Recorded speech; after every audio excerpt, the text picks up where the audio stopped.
Trump made a very ominous and dark speech about the decline of America. And while doing so, music began playing, and the music sounded exactly like a song called WWG1WGA, where we go one, we go all. The former president of the United States, who wants to be the next president, is now directly spreading the slogans of the conspiracy cult QAnon. Trump has posted or reposted more than 100 messages linked to QAnon since the beginning of the year. The crux of the theory is this belief that you are secretly saving the world from this satanic cult of pedophiles and cannibals. Does that sound like something you are behind? Or well, I haven't heard that, but is that supposed to be a bad thing or a good thing? I mean, you know, if I can help save the world from problems, I'm willing to do it. I'm willing to put myself out there. And we are, actually. QAnon. It is this theory that Democrats are a satanic pedophile ring and that you are the savior of that. Now, can you just once and for all state that that is completely not true and that disavow QAnon in its entirety? I know nothing about QAnon. They are very strongly against pedophilia. And I agree with that. I mean, I do agree with that, and I agree with it. But there's not a satanic pedophile cult being run by. I know nothing about that. You don't know that? Okay. No, I don't know that. You just this week. Do you know that? When this country is gone, the rest of the world would follow. The rest of the world would follow. That's the importance of this country. On January 29, 2018, an Anon asked Q if Trump could work the phrase tip-top into his State of the Union speech as a shout-out to Anons. Instead, Trump said it at the 2018 Easter egg roll with the White Rabbit from Alice in Wonderland standing next to him. Keep this incredible house or building or whatever you want to call it, because there really is no name for it. It is special. And we keep it in tip-top shape. We call it sometimes tippy-top shape. And it's a great, great place. Q has used the phrase Alice in Wonderland in posts. Trump didn't just fulfill an Anon's request, he pointed at Q. An Anon requested a hashtag Obamagate tweet from Trump, and Trump posted Obamagate without the hashtag.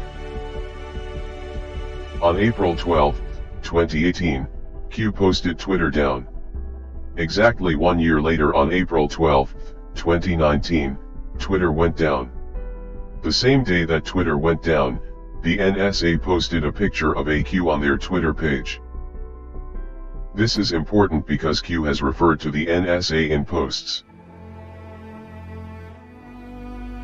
On November 8, 2017, Trump posted a picture on Twitter with everyone giving a thumbs up.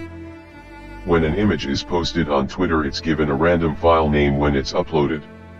If you connect the tips of the thumbs, it makes a Q, plus the file name for the image says do it Q at the beginning and ends with a Q. Q used plus signs to represent the puppet masters in a post. The House of Saud, the Rothschilds, and Soros. On November 6, 2017 at 5:07 and 57 seconds, Q posted, "Nothing is random, everything has meaning, plus plus plus." 7 minutes later, Trump posted on Twitter and the tweet had plus plus plus at the end, just like the Q post. 50 minutes later, Trump tweets about Saudi Arabia. The plus plus plus in the Q post represented the House of Saud. On November 11, 2017, Q said that one side of the triangle had been removed, referring to Saudi Arabia, and that the other sides are falling. In the last few months, the Crown Prince, the now Crown Prince, Mohammed bin Salman, has consolidated power and pushed out several other leading candidates for the Saudi throne. The 32-year-old bin Salman has made public statements about not only fighting terrorism, but also modernizing Saudi Arabia and tackling corruption. and the Trump administration counts him as a valuable ally. Remarkable times in Saudi Arabia, the hugely influential Sunni Muslim kingdom. There's been an unprecedented anti-corruption purge with sweeping arrests of senior politicians and business leaders and members of the royal family. Among those princes, military officers, and top officials that were arrested in the last 24 hours, Prince Walid bin Talal. He's one of the world's richest men, a major investor in Citibank, Twitter, and the parent company of Fox News, 21st Century Fox. He's also somebody who has publicly feuded with President Trump, and President Trump has accused him of trying to buy U.S. politicians. These are incredible times in Saudi Arabia. There's never been anything quite like it. And in some ways, it's very exciting. His supporters are saying this is the man who's going to lead us to the future, who's setting the stage for a modern economy, a modern society, and jobs for all the millions of Saudis who are pouring out of schools and universities. Others, though, especially the older guard, are extremely worried. We're particularly pleased to be selling the jewels of Hannah de Rothschild. The jewels that we're selling, which comprise a magnificent pearl and diamond tiara, and a bracelet and matching brooch. Billionaire George Soros is handing control of his $25 billion empire to his son, Alex. His son, Alex, is 37 years old. In an interview with the Wall Street Journal over the weekend, he said he's more political than his father, and he hinted at a significant financial role for the Soros organization in next year's U.S. elections. Aviation call signs are unique identifiers assigned to aircraft, like a nickname, but the call sign doesn't have to be the same for every flight. In 2018 there were civil and military aircraft spotted flying with the call sign Q, or Anon. The United Parcel Service, the US Army, and the US Air Force. There was even a Royal Australian Air Force spotted flying with the call sign Anon.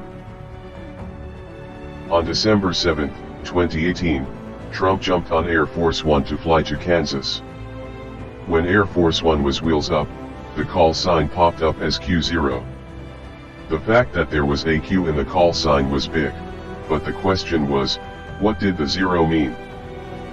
After the flight, Q confirmed that Q0 means Q+.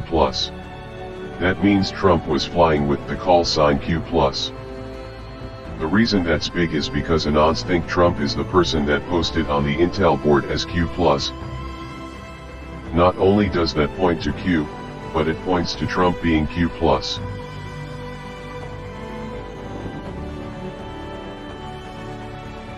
On October 2, 2018, Q posted 5347 by itself. On November 6, 2018, the U.S. Senate election results were 5347. Q called the Senate votes a month in advance. On January 13, 2018, Q posted checkmate, which is a victory in chess. In 2024, Trump posted a hashtag by itself. In chess the hashtag means checkmate. On October 5, 2018, Q posted, "The picture will be the signifier," and dropped the link to an account with the handle, QAnon baby. They respect us. That's more important. Look at that beautiful baby. Look at that beautiful baby. Wow, what a baby. What a baby! That is a beautiful baby. That's like from an advertisement.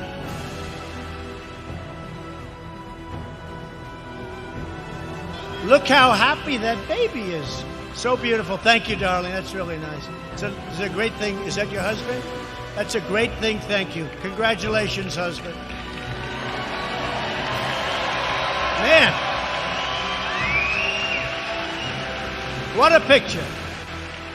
But we're going to have the country all set. On July 17, 2019, Trump stopped in the middle of his speech to point out a baby, took a picture with his hands and said, "What a picture." When the camera pulled back, the baby had a big Q on their back. This happened on the 17th day of the month. Q is the 17th letter of the alphabet. On October 10, 2019, Trump posted a video on Twitter. At the 1 minute and 34 second mark, Q baby pops up. If you hold the 1, and add the 3 and 4, you get 17. The GOP hearing on the DOJ's investigation into the Clinton Foundation was set for December 5, 2018. Q started dropping D5 in posts like something big was going to happen. On November 30, 2018, George Bush Sr. died. His funeral date was set for December 5, 2018, and the GOP hearing was cancelled. On December 3, 2018, Q asked what the odds are that the Bush funeral would be on December 5th, and pointed us to the empirical rule. Then Q posted, "Postponed, well played deep state, please allow us to counter." Q's promise to counter had Anons wondering if something was going to happen at the funeral. That's when the secret envelopes came into play. Cameras just happened to be in the perfect positions. After 1989, President Bush said, and it's a phrase that I often use myself, that we needed a new world order. Pick the people to run those agencies and the deputies that are pledging allegiance to the new world order and good governance. And then I think you have the Inspector General do some spot audits to make sure that there is real compliance. The burdens of global citizenship continue to bind us together. Partnership and cooperation among nations is not a choice. It is the only way, the one way. Things like technological change, things like mass media, things like the market are all subject to our control. Since then, we established a liberal world order. And now is the time when things are shifting. There's going to be a new world order out there. Look, I think that everyone is going to have to take a hard look at where they want to be at this moment in history, as we're looking at efforts across the country to prevent people from being able to exercise their fundamental rights. The chair declares the joint session dissolved. Where's the concern for the United States in that? Well, it's not my concern. We have before us the opportunity to forge for ourselves and for future generations a new world order. When we are successful, and we will be, we have a real chance at this new world order. On December 11, 2017, Q posted, "Follow the wives." All the envelopes were delivered to the wives. And Anon asked Q what was in the envelopes. Q answered, "Our promise to counter." In 2020, Anon made a D5 connection.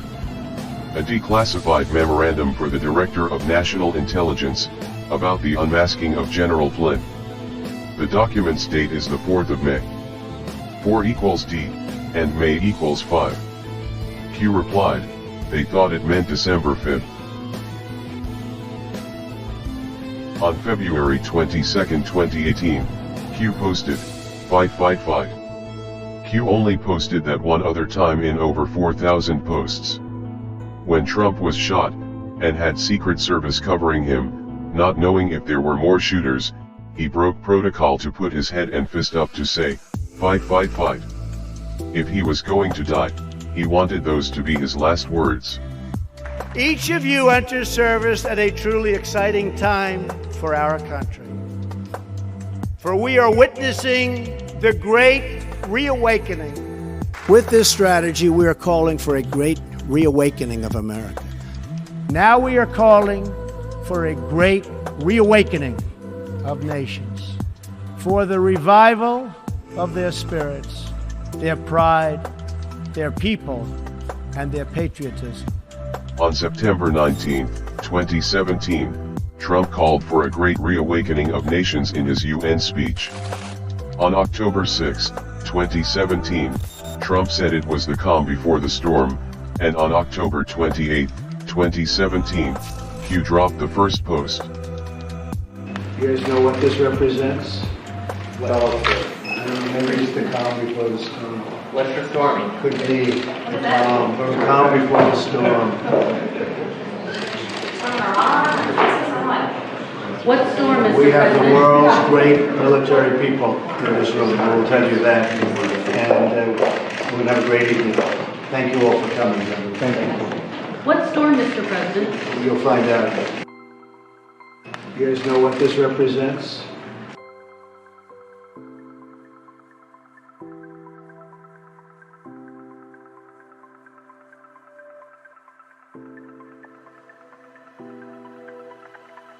And somebody that's been with me from day one, he's a real general. You know, we have the real generals, and we have the fake woke generals that did so poorly in Afghanistan, should have all been fired. But this is a real general, Keith Kellogg. Right, Keith? And this is a great group. It's good to see you, Keith. He's been with me from before day one, right? He said, that guy should run. We got to get him to run. I like those guys. They were here before I ran. You know, there's quite a few of them. General Flynn, along with General Kellogg and some of our other friends. We have so many friends. We have over 200 generals and admirals supporting us now. We had 17 Congressional Medal of Honor winners endorse me. When I first came here, I was only in Washington 17 times in my life. On December 9, 2017, at 10:34, Q posted a quote thanking the military. Then Q pointed us to timestamps, and let us know a proof was incoming. 3 hours later Trump tweeted the exact same thing without the quotation marks. Q quoted Trump's Army-Navy game tweet 3 hours before he posted it. On February 22, 2019, Q posted the best is yet to come. My fellow Americans, for our movement, for our children, and for our beloved country. And I say this, despite all that's happened, the best is yet to come. For we still believe that the best is yet to come. On June 13, 2020, Q posted, "Seeing is believing. Sometimes you can't tell the public the truth, you must show them. Only then will people find the will to change. It had to be this way. This is not another 4-year election. 2020 to 2024 has been called the pause. Let the deep state steal 2020, and let the people see for themselves." In 2022, Trump confirmed it. One of the important factors of the pause is that we see how bad they've done. So we will be able to do it properly, and it will be much easier. Everybody will agree with us because everybody sees what a bad job has been done during this 2-year period, and it will be a 4-year period. Everybody sees that. It will be much easier for us to do what has to be done. Those text messages were sent from the wife of Supreme Court Justice Clarence Thomas. I looked at past inaugurations as far back as George Bush. Not once did the military walk up and stand behind the president. The man on the right is a judge advocate general, and the man on the left is military intelligence. What Trump says when they're standing behind him is also important. Today's ceremony, however, has very special meaning. Because today, we are not merely transferring power from one administration to another, or from one party to another, but we are transferring power from Washington, D.C., and giving it back to you, the people. On November 1, 2017, Q posted, "The only way is the military, once 11.3 verifies as first marker." Some people assumed it was an arrest date, but they were way off. 11.3 is a section in the DoD Law of War Manual discussing belligerent occupation of a country. End of occupation and duration of Geneva Convention obligations. The status of belligerent occupation ends when the conditions for its application are no longer met. Certain Geneva Convention obligations with respect to occupied territory continue for the duration of the occupation after the general close of military operations. End of occupation. Belligerent occupation ceases when the conditions for its application are no longer met. In particular, As discussed below, the status of belligerent occupation ceases when the invader no longer factually governs the occupied territory or when a hostile relationship no longer exists between the state of the occupied territory and the occupying power. Belligerent occupation ends when the occupying power no longer has effectively placed the occupied territory under its control. For example, an uprising by the local population may prevent the occupying power from actually enforcing its authority over occupied territory. Similarly, the occupying power's expulsion or complete withdrawal from the territory would also suffice because the former occupying power generally would not be able to control sufficiently the occupied territory. Rest in peace, Mr. President, JFK. Through your wisdom and strength, since your tragic death, patriots have planned, installed, and by the grace of God, activated the beam of light. We will forever remember your sacrifice. May you look down from above and continue to guide us as we ring the bell of freedom, and destroy those who wish to sacrifice our children, our way of life, and our world. We, the people. This has never been attempted before. The use of the general public to counter the propaganda pushed by the controlled media. Analysis indicates that situational awareness of the general public is expanding at a massive pace. Attacks indicate the loss of generalized information control by the mainstream media, military, and civilian alliance.